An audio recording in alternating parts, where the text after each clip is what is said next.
My buddy Frank Saida was playing drums for Mickey Lee, Joey's brother. And he's actually the guy that called me up. He called me up and he said, hey, you know, the Ramones are auditioning bass players at SIR Studio.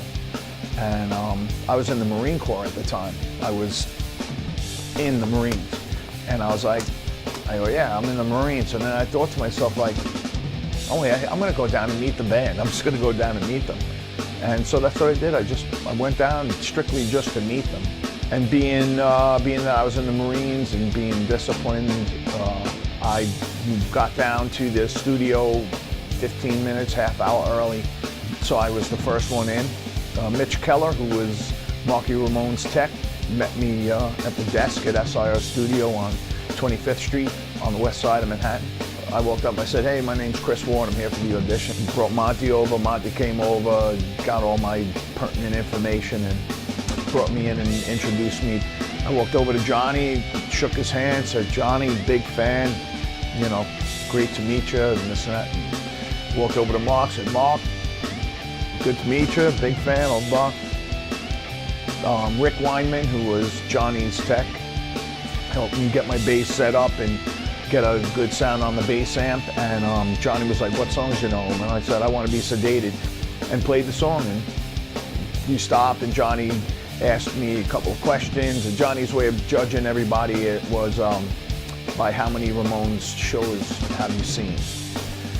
So I said 15 or 20, I guess.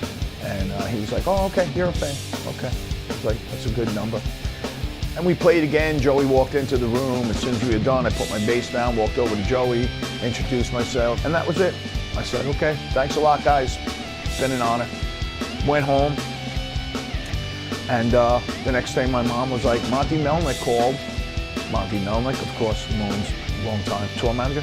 Monty Melnick called, he wants you to call him back. So I thought to myself immediately, I need my strap at the studio or something. Like, literally, that was the first thing that came to mind. Like, I must have left something behind. I called Monty and he was like, okay, so the guys like to learn some more songs and come back next week. And I was like, wow, okay. So it was easy for me to pick songs. I knew the Ramones live set, and that kind of put me on the path of making sure that when I showed up, I was giving Johnny what he wanted to see, because I knew what Johnny wanted. I figured Johnny wanted a Dee Dee guy, and I kind of fit that. I already knew that I kind of fit that. And I started thinking about it, and each time I went down, I tried to make sure that he understood that I got what he was looking for. And it was really easy for me because I was exactly like him. I grew up the same way. We both had somewhat of a military background. We both were very blue collar. We both were, you know, punks, not punk rockers, but punks. So it was really easy. I could just be myself, and I just wanted to make sure that he understood, like, I know where you're coming from. I know what you're looking for. So I had learned a bunch of songs up to this point, and we were playing everything album speed. And I think once I got to the point where he realized I could play the style of all down picking, he wanted to test and see how I would do it live speed. So I went to rehearsal. Mark counted off, and they burst into live speed, and I tried my best to keep up, and then I just stopped playing. And Johnny was like, what's the matter, you can't handle it? And I said, I can handle it, but if you want me to learn it at that speed, you have to give me the opportunity to learn it at that speed. And that was acceptable to him. He was like, oh, okay. I think it was also a test to see, like, how I would react to him being a little bit, like, get in my face, you know? And the next audition, because it was still auditions, that's when we started playing the set at live speed. I started to realize at that point I might have the audition, but I had some unfinished business with the Marine Corps, and I knew I had to get it cleared up. So I called back to bass, and I said, yeah, my name's Ward.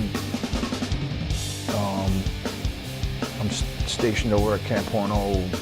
I'm on deserter status right now. I just need to know what I got to do to get things cleared up. And the Marine on the other end of the phone was like, well, where you at? Let me pull your file and I'll call you back. And I knew what that meant. So 15 minutes later, Suffolk County's finest were at my front door, picked me up, took me to jail. I spent the night in jail. The next morning, a bounty hunter picked me up, took me to Fort Hamilton in the Bronx. The 2 Marines picked me up the following day and took me down to Quantico, Virginia, where I was officially put on notice, shaved my head. That's where I got the phone call from Johnny. So I pick up the phone. Chris? Yeah, it's Johnny Ramone. I was like, so I said, Johnny, listen, I'm sorry. I should have told you what was going on. He said, well, what's up? What are they saying? I said, there's a new commandant who just came into the Marine Corps and he's clearing the books. Anyone who is on deserter or UA status is just going to get discharged, and that's going to be it. I said, I'll probably be here for, could be up to a month. And he said, all right, well, do your time, and when you get out, you got a job. And I was like, the only thing I could think to say was, you know, they shaved my head because my hair had grown in over time. And he was like, don't worry, we'll get you a beetle wig. But yeah, so I was there. I think I was there for a total of 3 weeks, maybe a month. I called up Monty. I said, hey, Monty, I'm home. And he said, all right, take the weekend off. And Monday we start rehearsing. I had 5 weeks. I learned 40 plus Ramones songs in 5 weeks. Did my first show September 30th, 1989 in Leicester, England.